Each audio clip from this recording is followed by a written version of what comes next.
mahayod. O pili gayod ikalimod, kita usa kada kong garbo dinhi sa syudad sa Lapu-Lapu.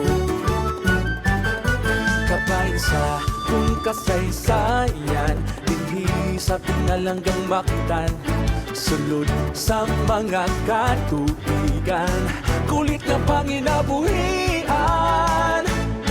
Karon og sa tanang panahon, ang pagkulit kay sa ulugon. Kulit sa Mactan, dakong garbo sa katawhan.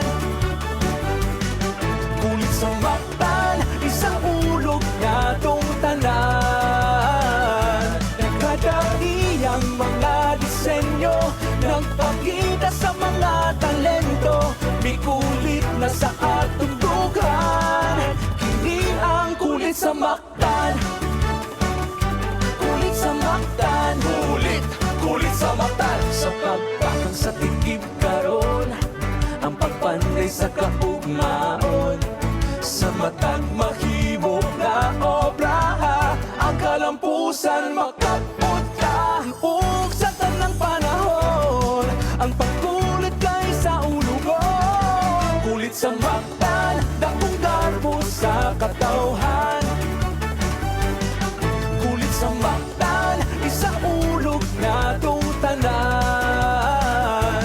Nagkadaiyang mga disenyo, nagpakita sa mga talento. May kulit na sa atong dugan, kini ang kulit sa Mactan.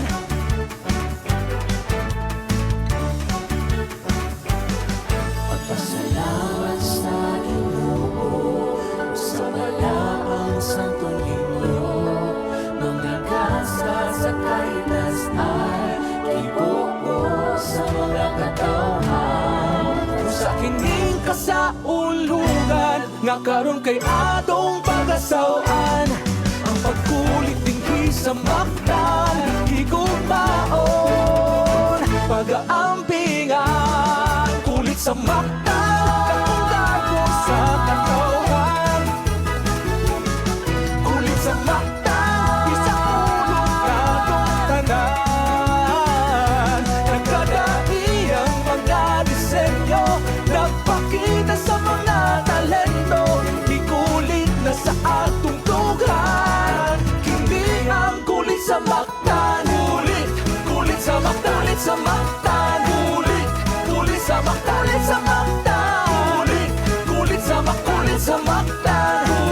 Kini ang kulit sa Mactan.